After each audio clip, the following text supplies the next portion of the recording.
Hello and welcome back to Bodhisattva PCS. This is 10 Kadam abstract revision of NCERT through MCQ. मैं हूं आपका host and दोस्त अमरेंद्र तिवारी। आज यह क्लास 9th एनसीईआरटी साइंस का चौथा एपिसोड है। प्रीवियस के 3 एपिसोड मैंने लाइव सेशन में सॉल्व करवाए थे और बहुत लोग कह रहे थे कि सर ज़्यादा टाइम लग रहा है, टाइम ट्रैकिंग प्रोसेस हो जा रहा है, समय कम है। ऑब्वियस लाइव सेशन में लगता है, तो इसे रिकॉर्डेड फॉर्म में अपलोड कर दीजिए, अवेलेबल करवा दीजिए। तो आप ही सबके डिमांड पे आपका ख्याल रखना ही मेरा परम कर्तव्य है। मैं आपको ये प्रोवाइड करा रहा हूँ एपिसोड जो कि क्लास 9th एनसीईआरटी साइंस का चौथा एपिसोड है और अंतिम एपिसोड है। पूरा बुक हमने ख़त्म कर दिया। प्रीवियस एपिसोड यदि लाइव सेक्शन वाले देखना चाहते हो तो फास्ट फॉर्म में नीचे वीडियो को डिस्क्रिप्शन बॉक्स में उनका लिंक दिया गया है, वीडियो को फास्ट फॉर्म में देख सकते हो। चलिए आज का एपिसोड शुरू करते हैं। थ्रू एमसीक्यू एब्स्ट्रैक्ट रिवीजन सारगर्भित रिवीजन है। इस पूरे सीरीज के दौरान आपके मेधा शक्ति को एक्टिवेट करने की कोशिश करी गई है। दैट मीन्स एनालिटिकल एबिलिटी को क्लिक बिट प्रोवाइड करने की कोशिश करी गई है। पहला आज का प्रश्न है, चैनल पे नए हैं तो चैनल को सब्सक्राइब कर दीजिएगा, ठीक है, और बेल आइकन को दबा दीजिएगा ताकि कोई भी लेटेस्ट नोटिफिकेशन आप तक आसानी से पहुंच सके। और आपके सहयोग की, आपके सपोर्ट की हमें आवश्यकता है। गुरुत्वाकर्षण बल निर्भर नहीं करता। आपके ऑप्शंस हैं 2 पिंडों के द्रव्यमान पे, गुरुत्वाकर्षण स्थिरांक पे, 2 पिंडों पर चार्ज के और 2 पिंडों के बीच अलगाव के, मतलब दूरी के। Masses of 2 bodies, the gravitational constant, charge on 2 bodies, separation between the bodies. आप सोच लो, आंसर सोच लो कुछ सेकंड में। जी, इसका सही उत्तर होगा चार्ज ऑन 2 बॉडीज। 2 वस्तुओं के बीच के ऊपर जो चार्ज होता है, जो आवेश होता है, उस पर ग्रेविटेशनल फोर्स काम नहीं करता, ठीक है। अब इसके पीछे का कॉन्सेप्ट मैं आपको क्लियर कर दे रहा हूँ। देखिए, आप सभी को पता होगा कि जो फॉर्मूला होता है ग्रेविटेशन बिटवीन 2 बॉडीज का क्या होता है, Gm/r², ठीक है। अब इस फॉर्मूले में जो भी टर्म शामिल हैं, एक देख रहे हो मास शामिल है, फिर ग्रेविटेशनल कांस्टेंट शामिल है और दूरी शामिल है 2 वस्तुओं के बीच। तो इन सारे फैक्टर पे जो है ग्रेविटेशनल फोर्स डिपेंड करता है, बाकी अन सारे फैक्टर पे नहीं, ठीक है। यही इंपॉर्टेंट है, इस चीज़ को ध्यान में रखना। फॉर्मूला याद रहेगा, कॉन्सेप्ट आपको याद रहेगा, तो किसी भी तरीके से प्रश्न यदि बीपीएससी पूछे घुमा के चाहे सीधा सीधा आप कर सकते हो। तो क्या कह सकते हैं, the force of gravitation depends on the product of masses. आप देख रहे होगे ना, ये मास का जो प्रोडक्ट है उस पर डिपेंड करता है, ग्रेविटेशनल कांस्टेंट पे डिपेंड करता है, and the separation between the masses, मतलब उनके बीच की दूरी पे डिपेंड करता है, ठीक है। बढ़ते हैं आगे। अगला प्रश्न है कि जी का मान न्यूनतम होगा। जो ग्रेविटेशन ड्यू टू एक्सेलरेशन है, गुरुत्वीय त्वरण है, इसका महत्तम मान और न्यूनतम मान काफ़ी बार पूछता है। Not even if bye BPSC only, अनेक पीसीएस आयोग के द्वारा, आईएएस के द्वारा और अदर गवर्नमेंट एग्जाम होता है, सबके द्वारा पूछा जाता है। तो पूछ रहा है कि गुरुत्वीय त्वरण का मान होगा न्यूनतम पहाड़ियों पे, खदानों पे, पृथ्वी के भूमध्य रेखा पे और पृथ्वी के ध्रुवों पे, on hills, in mines, at the equator of earth, at the pole of earth. What will be the right answer of question number 2? आप सोच लो कुछ सेकंड के लिए। जी, तो इसका सबसे मिनिमम मान होगा equator on off the earth के। अब इसके पीछे का क्या कॉन्सेप्ट है, ये बात समझना जो है आपको आना चाहिए, ठीक है। जब तक आप समझोगे नहीं तब तक चीज़ें आपके लिए मतलब ज़्यादा फ्रूटफुल नहीं होंगी। तो देखो, जो इक्वेशन होता है गुरुत्वीय एक्सेलरेशन का, Gm/r² के बराबर होता है, ठीक है, इसके बराबर होता है, ठीक है। ये अब देखो कि अब G का मान न्यूनतम कब होगा, जैसे जैसे R का मान बढ़ेगा, इसको हम ऐसे कर सकते हैं Gm/r², ठीक है। अब नॉर्मल मैथमेटिकल फॉर्मूला अपनाओ कि जैसे जैसे R का मान बढ़ेगा G का मान घटता जाएगा। कहने का मतलब, मान लीजिए यहाँ पे पहले G और M का जो प्रोडक्ट था वो 4 था और R² की जगह पर 2 था, तो ये 2 इसका आ रहा था भागफल। अब जब R² की जगह पे 8 आ रहा है तो 1/2 हो जा रहा है, मतलब जैसे जैसे R का मान बढ़ रहा है तो G का मान, गुरुत्वीय त्वरण का मान घट रहा है, ठीक है। ये कॉन्सेप्ट आपको समझ में आ गया। तो आपको पता है कि अर्थ जो है परफेक्ट स्क्वायर नहीं है, ठीक है। पोल के तरफ थोड़ा सा ऐसे दबा हुआ है, और मतलब ये अंडाकार तरीके या संतरे के आकार टाइप का है कि संतरे के टिप पे और यहाँ पे बॉटम पे क्या होता है, दबा होता है, और सेंटर मतलब जो इक्वेटर होता है वो बल्जिंग आउट होता है, मतलब सेंटर से इक्वेटर के बीच की दूरी सबसे अधिक होती है, ठीक है। तो जैसे जैसे मतलब 2 वस्तुओं के पिंड की दूरी की बात करी जा रही है, जैसे बढ़ेगा तो सबसे अधिक दूरी कहाँ होगी, ये सेंटर और इक्वेटर के बीच का। तो आर का वैल्यू सबसे अधिक यहीं पे होगा ना, तो जी का मान ऑटोमेटिक घट जाएगा, सबसे न्यूनतम होगा। और सबसे कम आर का वैल्यू कहाँ होगा, यहाँ पे मतलब पोल और सेंटर के बीच की दूरी क्या होगी, कम होगी, मिनिमम है, तो सबसे अधिक मान जो जी है वो कहाँ पे देगा, पोल पे देगा। ठीक है, और भार चूंकि mg होता है ऐसे ना किसी भी वस्तु का भार, तो जैसे जैसे जी का मान अधिक रहेगा तो उसका भार भी अधिक रहेगा, जी का मान कम होगा तो उसका भार भी कम होगा।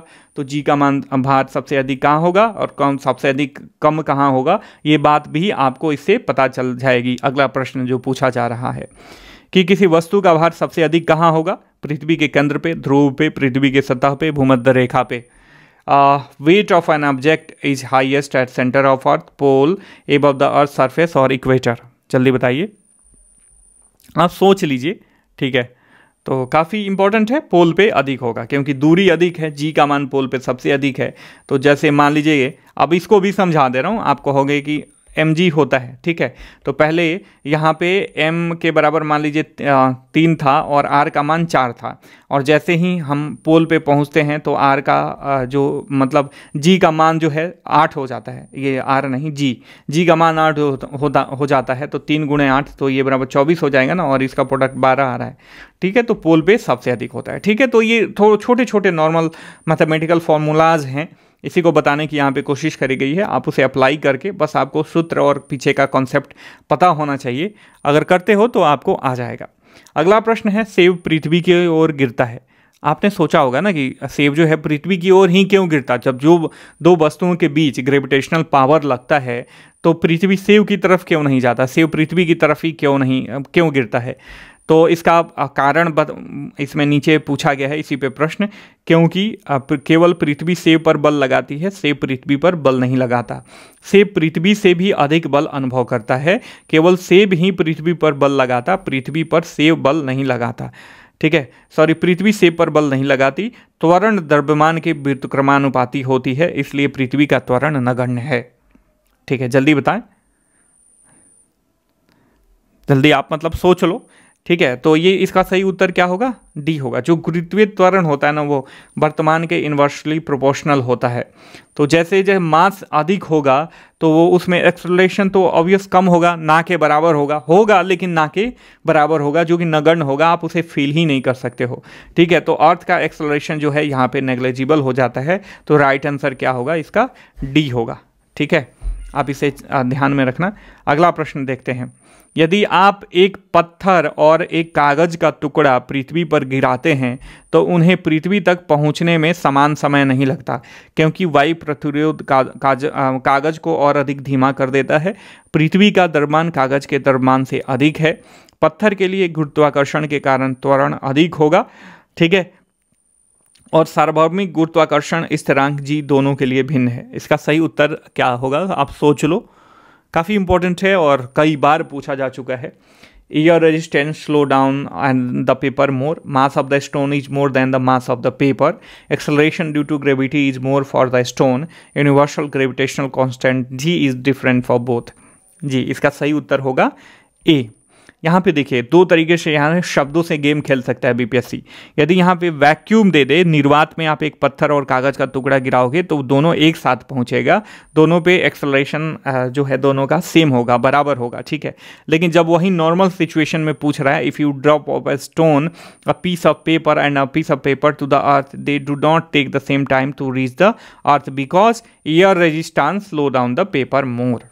ठीक है, यहाँ पे एयर रेजिस्टेंस ज़्यादा काम करेगा पेपर पे और इसकी स्पीड को स्लो डाउन कर देगा। तो सही उत्तर क्या हो जाएगा, इसका ए हो जाएगा। ठीक है,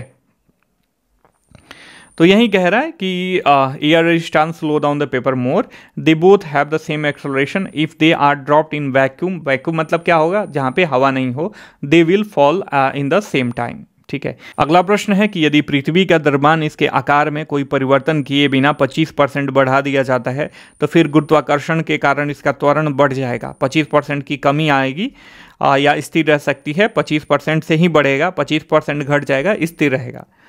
तो इसका जो सही उत्तर होगा ये 25% से ही बढ़ेगा। इसमें होगा क्या कि देखिए, ये फॉर्मूला होता है ना, जी = GM/r²। यहाँ पे r का मान कांस्टेंट है, ठीक है, दोनों के बीच की दूरी जो है ये कांस्टेंट रखी गई है, ठीक है। केवल मास यहाँ पे क्रिएट किया जा रहा है, तो मास डायरेक्टली प्रोपोर्शनल टू यहाँ पे जी होगा, तो जितना मास बढ़ेगा वैसे उतना ही गुरुत्वीय त्वरण भी बढ़ेगा। तो यदि 25% इंक्रीज कर देंगे मास को और आर यहाँ पे जब कांस्टेंट रहेगा, सेम रहेगा, कोई चेंज नहीं रहेगा, तो value of G will be also increase by 25%, ठीक है। अगला प्रश्न है कि कुंद ब्लेड की तुलना में तेज धार वाला ब्लेड काटने से अधिक प्रभावी होता है काटने में, क्यों?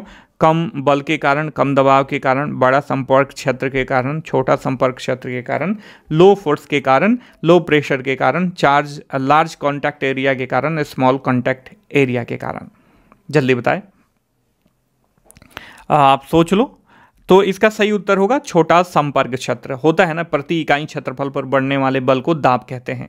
तो जब ब्लंट एरिया पे हम दाब यहाँ पे प्रेशराइज करेंगे तो ये फोर्स जो है डिस्ट्रीब्यूट हो जाएगा पूरे क्षेत्रफल पे, ज़्यादा क्षेत्रफल पे, ठीक है। तो ये ज़्यादा एक्टिवली काम नहीं करेगा। वहीं यदि कम एरिया पे ज़्यादा फोर्स अप्लाई करे जाए तो प्रेशर ज़्यादा होगा और ये काटने में भी आसानी होगी। तो यहाँ पे जो शार्प ब्लेड होता है ना, उसका स्मॉल कॉन्टैक्ट एरिया होता है, जो प्रेशर पड़ता है वो सेंट्रलाइज पड़ता है, तो काटने में आसानी होती है। तो सही उत्तर इसका क्या होगा? डी होगा, ठीक है। यहीं पे ये बताई गई है चीज़ें। अगला है कि एक छात्र एक कंटेनर में भरे तरल पदार्थ में एक पिंड को डालता है, पिंड के वजन में अधिकतम स्पष्ट कमी कब होगी?